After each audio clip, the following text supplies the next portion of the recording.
You know who it is, the horror flick, Digger Ditch, Super 6, Big Mitch. And I'm kicking in those with 03 O's. And I'm bringing 28 101s because we Vegas sons. You are now in the Meadowlands. Yeah, you in the desert, man. And you already know what made me. I'm a 530 baby.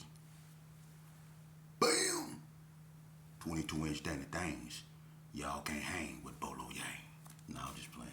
Welcome to Vegas Chronicles with the man, Big Mitch from Super 6. And today, we gonna do what we always do. We do what we do. Don't we? Right.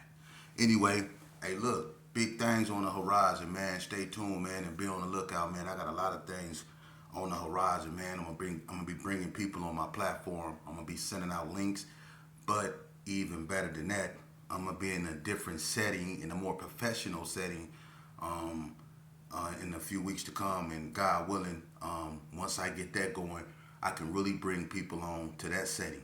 I'm finna start kind of doing it big, man. Shout out to Vegas Chronicles, man, and the people that's been supporting me, man. We really, we doing it, man. And it's some big things. I can't spill the beans, but I got some big things on the horizon, man, and y'all go love me for it. I promise you. So keep that in mind. Today, I want to talk to y'all about something, man, and it's kind of like, see, one thing about my platform. Number one, I don't glorify nothing.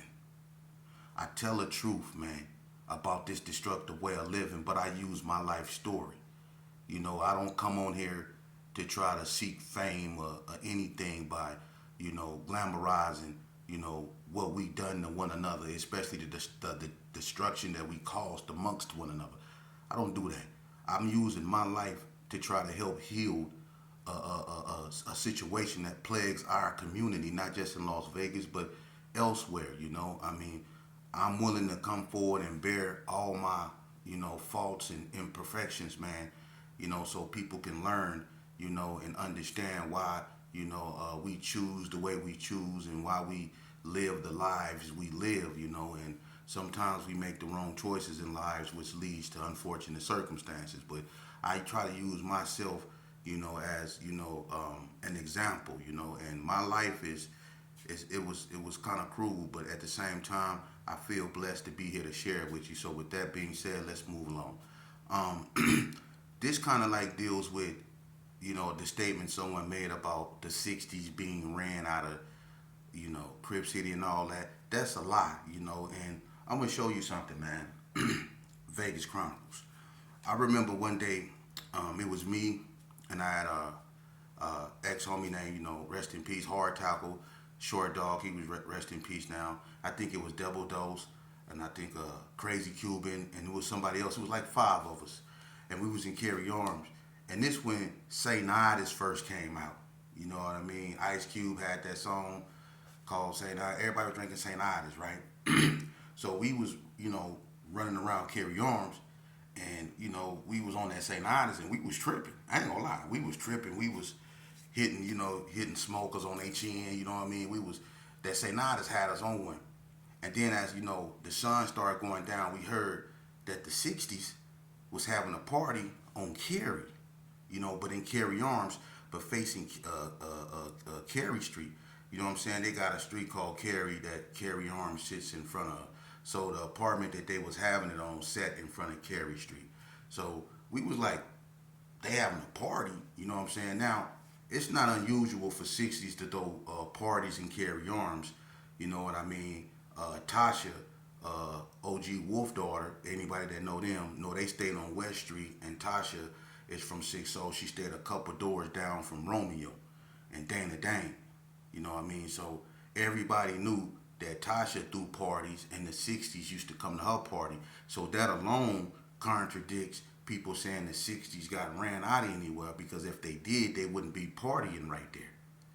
You see? So the '60s had parties right there, and at this time, Anthony Webb stayed on the other side of them. So you had '60s that was still coming through there. So that contradicts that lie right there. But let's move on to the story. So when we hear about the '60s having a party, we was like, no, they not. So we went up over there, and it was in the front, like I say, on Carey Street, and we went, and it was up some stairs. So we go up the stairs, and when we go up in the house, you know what I'm saying, it's mostly females, but they were 6-0 females, you can tell. And then, it was like, they got an attitude because we kind of like barged in and, we got on green and all that stuff and we disrespected and, they didn't want us there, you know what I mean? But they bumping music, ain't no dudes there, you know what I mean? So we talking crazy to them, you know what I mean? Then in the kitchen on the table, they got a big old cake. It's light blue and white, a big old cake, right? I'm staring at it, right? And I'm calling it ugly and all that old stuff, but I'm gonna keep it 100 with you. I wanted a piece bad, you know what I mean? And they wouldn't give me none, you know what I mean? So I'm disrespecting the cake and all that, right? So they telling us to get out and all that, right? We won't get out, right? So hard tackle and one of the females get to really arguing, you know what I mean? And hard tackle tell her, fuck you, you know what I'm saying? It's cussing out, you know what I'm saying? They going at it, you know what I mean? And so I guess one of them said they was going to get their boyfriend or something. They, go get him. You know what I'm saying? We don't care, so we in that disrespect. And now I'm like, oh, so y'all want to trip like that? So I took my finger, right? And I stuck it in the cake. You know what I'm saying? And they was like, he just stuck his finger in the cake. Now they really tripping, right? Y'all got to get up out of here. I'm eating the cake, right? One of the females then dipped off while we in there doing, talking. I'm in there semi-drunk. So I'm not paying attention. But she done dipped off, right? She went and got Shima. You know what I'm saying? I don't know if people remember him, light skinned Shima. I think he Baby Blue from 6 Soul Brother. Red and Aisha and all them slacks. I think he related to them. But she went and got him, right? He come over there. You know what I'm saying? But he by himself. And it's like 5 of us. So when he come in the house, him and Short Dog get into it. I don't know why him and Short Dog didn't like each other, but they couldn't stand each other. So Shima and Short Dog get to arguing, right? We staring, and he like, man, y'all gotta go. We like, what you mean? We gotta go. Now, mind you, this Carey Arms. I thought y'all say they got ran out of there. He telling us we gotta leave, right? I'm gonna keep it real. You know what I'm saying? We end up jumping on him, right? He ran and he left. So we in the house, we thinking we done that. You know what I'm saying? So we was like, we ain't going nowhere. You know what I'm saying? If anything, y'all go leave. We talking crazy and everything, right? We should have got our behind out that house right then and there. Cause look, about 5-10 minutes, cause I'm full of that St. Ides, I'm telling you. We talking crazy Cuban up in there screaming. Once he get full of his package, he just get to screaming. You can't hear nobody over him. You know what I'm saying? So he's screaming and I'm just keyed. I like this cake though. You know what I'm saying? So I done went back up over there. I done already stuck my finger up in it. So I'm finna go over here and give me a nice little piece of this. So I went up over there and stuck my hand right up in the cake and took me a piece and got to eating it. It was good too, man. I ain't gonna lie, man. I was over there disrespecting that cake, man. But boy, that cake was good. And look, I'm eating it too. I'm trying not to get it on me. You know how when you be keyed, you be just, with my fingers on, I'm doing all this. Then next thing you hear, the whole building start like rattling. Like, what the hell? It's like a whole bunch of like it sounded like SWAT was coming up the stairs. Just feet coming. The whole building get to rattling. Like, what the heck? Right? So when I'm doing this with my fingers, I'm going, man, look, the first person to bust through the door, right, was KD, little Billy from 60s. He bust through the door, right? I'm like, oh, then you see Big Nutty. You see all these, I'm talking about she went and got the big 60s. He ain't go get nobody our size in his age. He went and got the big ones. And when they came up in there, they didn't do no talking. See, one thing about me, I don't lie. These dudes will be lying. Look, I keep it 100. You win some, you lose some. That's how the game go. You catch and you get caught. They bust through that door though. Look, they didn't do no talking. When they came through there, Crazy Cuban got slid. He got slid. I don't know who hit him, but he was talking so loud. When them 60s came in there, he just turned off like speakers. He just turned off. But then you heard, and look, They got the mixing us up in there. Look, KD had me in the kitchen, right? Once I'm in there looking, I'm in there doing this. When they bust through that kitchen, when he bust through that door, I'm in there doing this. When he bust through that door, I'm like this. Hey, look, he rushed me. Look, I'm trying to fight back. KD, he's short. He was short like me, but KD was older than me. You know what I'm saying? So I'm trying to fight him, and then man, look, they piled up. Look, they was mangling me. He got me in a headlock, right? He had me in a headlock, man, and he had my neck so tight. He had me in a headlock like this, and he was pounding me on the top of my head, and I was screaming, let me go, let me go. He said, this what you wanted. This what you wanted. He was look. They was mangling me in the kitchen, and I don't know what they was doing the hard tackle because I heard him say, "Wait till Ghost get out. Wait till Ghost get out." And that means that Ghost is his big brother. And every time something happened and he get mad, he always say, "Wait till Ghost get out." But they was mangling him. You heard him say, "Wait till Ghost get out." They was whooping out. Look, they was look. I ain't gonna even lie. He had me in a headlock. Look, I ain't gonna even lie. He was hitting me in my head so hard. He said, this what you wanted. This what you wanted. Look, he was squeezing me. And look, we was going around in a circle, and I was trying to pull away from him, and I couldn't pull away from him. And he was pounding me on the top of my head, and one of them was hitting me in my ribs. I ain't gonna lie. I started crying for about 7 seconds. I ain't gonna lie. I keep it real. I started crying. I was a little kid then. I ain't want to be in the gang no more. I ain't want to do nothing. I wanted to be. Listen. I wanted to be in Bible study somewhere. I didn't want to be right there. They was hitting me in my ribs hard. Listen. They was hitting me hard. Look. I started crying for about 7 seconds because I didn't think I can get away, and I thought it was gonna get like much worse. So I started crying for about 7 seconds. Then I had to, and I bit him. Look, I ain't gonna lie, I bit KD right here on his forearm.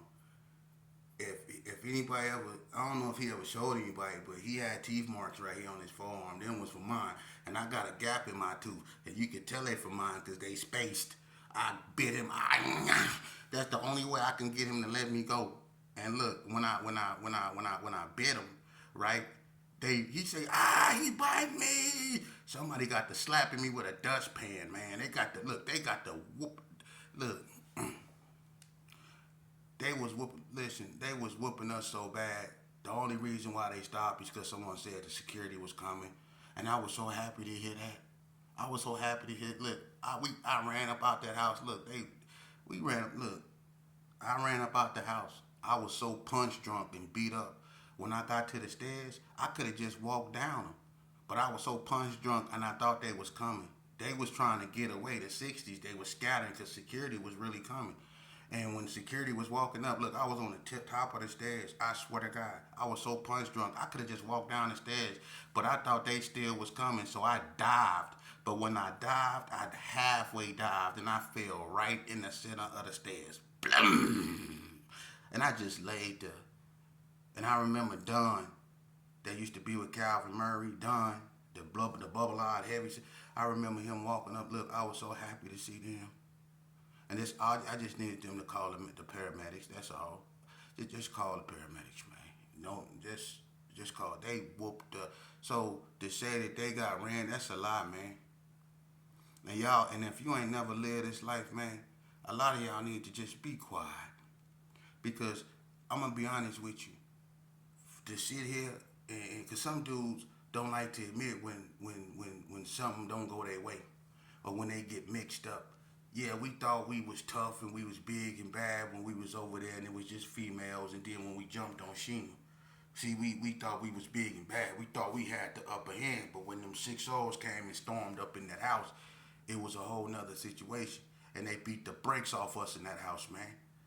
For real, they beat the brakes off us in that house, man. That's just how the game go. You know what I mean? And it was in Carey arms. You know, it's been times when, we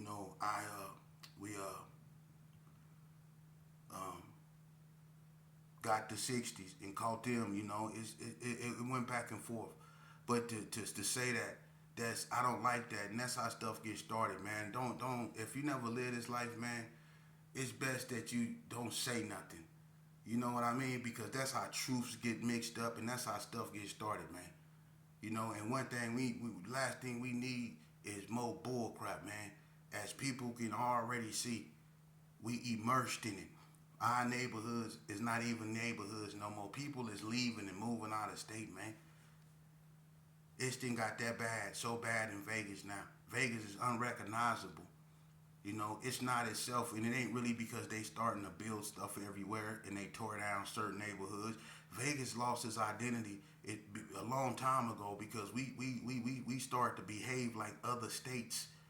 You know, one thing about Vegas, you know, we had our own way of doing things, you know, and it was certain things we didn't do, you know, but now things change, you know, and it's sad though because they didn't change for the better. This thing got worse. This thing got so bad up out here, man. When you wake up in the morning over here in Las Vegas, man, somebody done left, whether it's from eating unhealthy or tragedy. Either way, it's like we can't catch a break. We can't. People are sleeping in their church clothes because they waking up to funerals every day. It's sad. It's real sad. You know, I was in the store yesterday, man, and I ran into this youngster, man. He was, he was a little nation brother, but you know, he was glowing, and it kind of gave me hope. You know, he was 15 years old, and he was selling newspapers. You know, and he came up to me, man, and he gave me some type of hope and optimism about the future. You know, standing in the presence of a 15-year-old kid, man, doing the right thing, selling newspaper, had on a suit, man, and my girl, she was all, oh, look at him, he's so, you know, and I was like, that's what I'm talking about, man. You know, and for these youngsters up out here, man, that's what they need to hear, man. It's look, I'm gonna tell you something, man. And this is and this is something they don't tell you. One of the easiest personas to hide behind is this gangsterism bullcrap. See, a person can put on some Lokes, a Raiders hat, a Pendleton, some khakis, and some Cortez and have a certain look. And people automatically think he a certain way. But in fact, what I learned from actually living this life is that a lot of those guys that be having the long Jerry curls and the glasses, the Lokes, and the hats on, and be sagging their pants and had a Nike Cortez and walk with a limp. I learned a long time ago that a lot of those dudes just look like that. That when it come down to it, they're nothing like that. For real. I didn't seen it. Listen, homie. When the BS hit the fan, those same dudes you see with the Lokes on that practice walking so hard, that's always talking about they'll do this and they'll do that, be the same person, either screaming, yelling, or telling. For real. You find out they ain't with the business. You know? Like it's, for instance, and it's just this a metaphor. This is an example. Say for instance, you in the gang, right? And it's four of y'all, and y'all say for instance, y'all went somewhere to the Indo Mall somewhere, right? And one of y'all got a pistol, right? And y'all run into some other cats, right? And they supposed to be y'all enemies. And they strapped too. But see, the difference is they really with what they got. The person on your side, they got the thing. He not. He just got it because it's a trend to have one. So when y'all get into it and y'all get to scrapping and one of them pull theirs out, instead of him doing what he's supposed to do, he panicked. He panicked. Now they then did what they did, end up striking you. You no longer here because he panicked. Because he really not with that. You see? It didn't happen like that a bunch of times, man. Or you have it and you end up doing something, and the dudes that you was with, you thinking you saving y'all from the enemy, right? And you end up doing something and you hurt someone. Sorry about that. And you hurt someone, right? And one of them tell on you.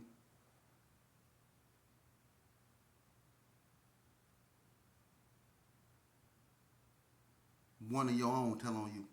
Because they not with that.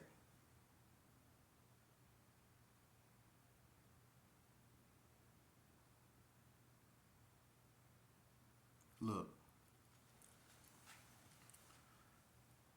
my message is not going to change. And I'm going to tell you something too. I don't do fake friends. I don't do that. I remember a few years ago, I was caught up in a situation. My name was caught up in a situation and people was lying on me. I'm not going to get into the situation, but they was around there lying on me, right? And I had people that was checking on me like Safari. I love that brother. That brother never turned his back on me. And when he heard my name was caught up into something, he called me and he wouldn't quit calling me until he got a hold of me. And when he got a hold of me, you know what he asked me? He said, brother, you all right? That's the first thing he asked me. He asked me, was I all right? And when I told him, yeah, he proceeded with the conversation. But the first thing he asked me was I all right? Now, I didn't have other cats that's supposed to be my friends that I've been there for, and they was there for me. And we supposed to be like this here. But see, I tell y'all all the time, you can think you know somebody. You can think people got love for you. You can think people for you until you really need them. Or when the BS hit the fan. Then you really see who for you. Because I had a so-called friend that's supposed to be my ace coon boom that called me too, just like Safari. But instead of him asking me, are you all right? Or man, what's this I'm hearing? Or what's going on? You know what he said to me? And he said it just like this, because my girl heard him. I had him on speaker. My girl heard him. This is what he said. He said, hello? I said, what's up? He said, those Gersons hunting you. What? That's what he said. He said, those Gersons hunting you. He's supposed to be my partner. He said, those Gersons hunting you. Ain't hunting who? Boy, please. Look. But anyway, now he want to try to get in contact with me after all these years that went by. After he done seen people lied on me. After he done seen ain't nobody hunting me. I ain't to be hunted. I don't hide. So you don't never have to hunt me because I don't hide from nothing. Don't have no reason to. But now that everything has been, I guess you could say the smoke has cleared, he want to come back. Hey man, what's up? How you doing? Get at me. What for? Last time you talked to me, them Gersons hunting you. That's what you said to me. Now you want me to get at you? No, look. Keep your mask on, man. Don't take it off now. Youngsters, I hope y'all listening to what I'm saying so you don't find yourself in this type of situations, man. It's okay to love those that love you, but don't let love mess up your vision. And most importantly, learn to love yourself, especially more than you hate your enemies. And if your big homies ain't telling you or teaching you this, then you need to get far away from them. We done lost too many of y'all to nonsense now. Y'all been fed too much of this nonsense. It's time for y'all to look. When you listen to me, I'm gonna tell you the truth about the game. I ain't gonna glorify it or sugarcoat it. I'm gonna tell you the truth about the game. This game is designed to destroy you. It is. It's designed to destroy you, man. Look, go to school, get your education. Respect your mom, respect authority. Quit letting people feed you that nonsense that you are a victim of this and you're a victim of that. You're not no victim of nothing unless you allow yourself to be a victim. And the only people that's victimizing you is your own people. They the ones that's trying to get you to join gangs, knowing what it leads to. That's how you being victimized. By running with people with with no self-esteem. That's angry. Putting yourself at risk, man. And y'all youngsters is leaving here at a pace that we can't even keep up with, man. And these mothers who don't even deserve this is sitting around here brokenhearted because